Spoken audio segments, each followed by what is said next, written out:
having a life outside work is so big. That's seen as a good thing. People like that. You know, like, they want you to have that. Everything that I thought was valuable for you to know. Kia ora everyone, welcome to today's video. My name is Matilda. Welcome or welcome back if you're new here. Today's video is going to be number 3 in my series of a crash course to New Zealand. This is a guide for foreigners moving here or people just moved here. Alrighty, let's begin.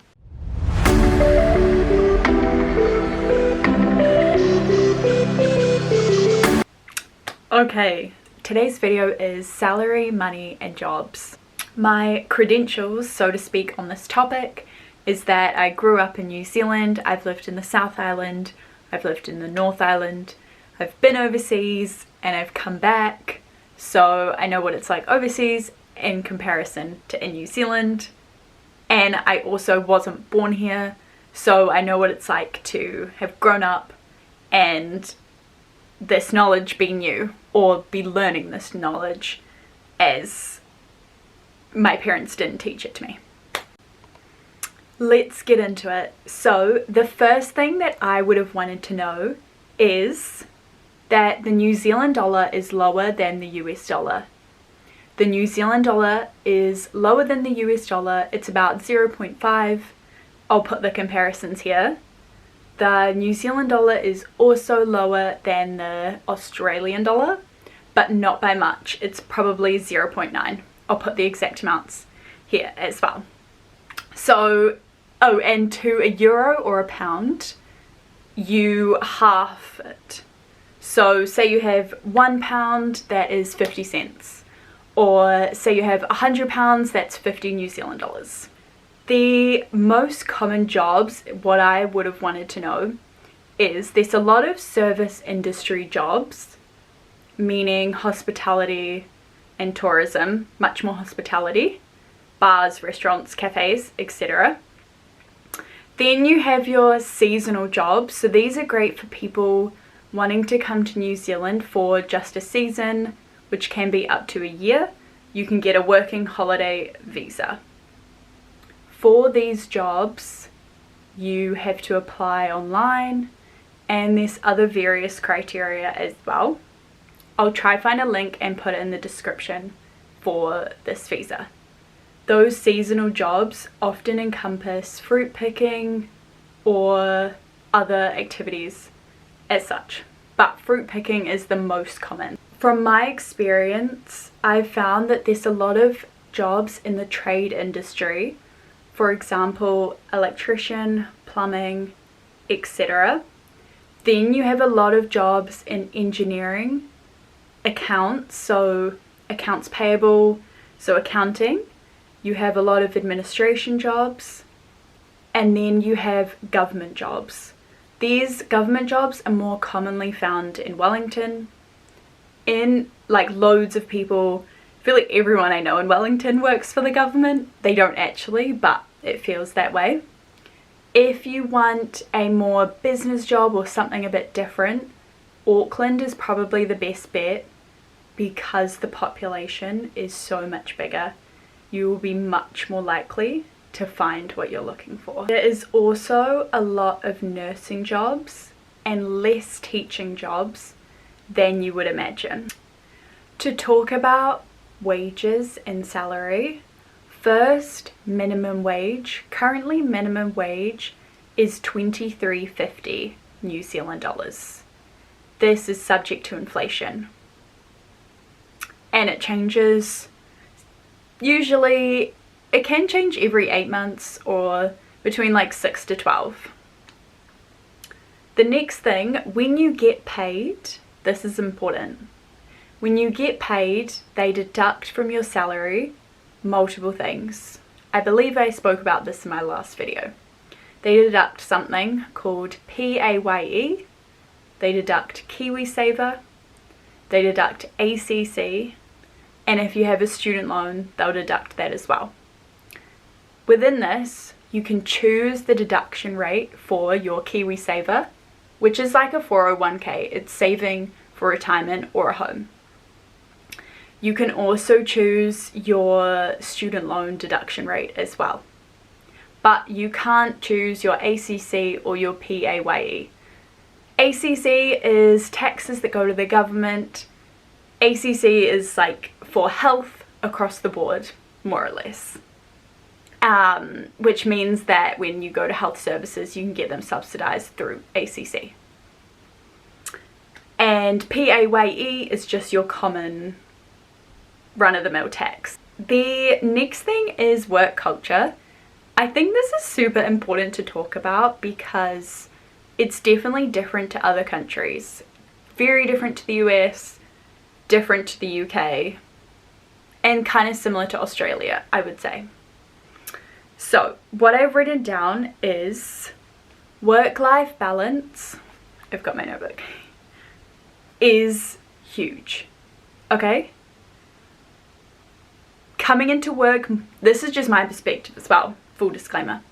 Coming into work more than 15 minutes early is weird. Like, you don't want to come in more than 15 minutes early. That's weird. Like, people will think, why don't you have a life? Instead of, wow, that worker is so dedicated.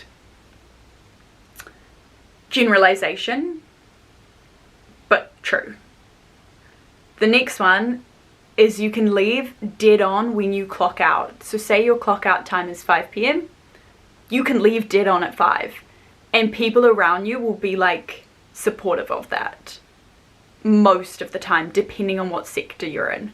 If your role is less professional, yeah, that's more the commonality. For example, I was working a shift a while back and I had 7 minutes to go. My coworker got out her phone, set a timer for 7 minutes and was like, yay, like, you're gonna leave, you know, kind of thing. And it's common as well, like 5 minutes before your clock out time, to be allowed to go and get your bag ready to leave. Yeah, I feel like that might be different to other cultures. So yeah. The other cultural aspect I think is important is that they want you to have hobbies and it's seen as good. If you're saying to your co-workers on a Friday, oh, this weekend I'm going to play basketball, for example, that's seen as a good thing. People like that. You know, like, they want you to have that. New Zealand, I'm going to overemphasize this rather than underemphasize it because I know it's different to other places. Having a life outside work is so big, so important. Everyone loves it. Your bosses love it. Everyone loves it. Have one. You get one. It's amazing. The next thing I've written down is that it's much more chill and typically much quicker to get a job here than other countries. By quicker, I mean from the day you apply to the day you interview to the day you start. It seems, from what international people have told me, much quicker. For example, I walked into a place, asked for a job, gave them my CV. The next week I got a text saying, come in for a chat. I went in for a chat and they offered me the job on the spot. They then did the paperwork and I started shortly after. There wasn't any big interviews, etc. Even for high level positions, and I'm still young so I haven't had like a super high level position, but I had an interview for a very like prestigious company, you could say. There was 2 rounds of interviews. That was it. Not 4, not 3, not even needing to be in person. You could do it on Zoom. Yeah, so that's good. To continue, I think it's quite common in other countries as well to have work drinks. In New Zealand it definitely is, and it's always a good idea to go to them. The best part of the jobs in New Zealand, I would say, are the people. Probably, for the most part. Like, or maybe not the best part, but like, I feel like a lot of people grow to love their co-workers. And this is also where the team bonding happens. So if there's like team events and stuff, definitely join up for that, because it will make your life a lot easier when you go to work. That's probably standard advice, but in New Zealand it's definitely the case. I would also say in New Zealand that in a lot of jobs the people matter a lot, and finding a company culture that fits for you is really important.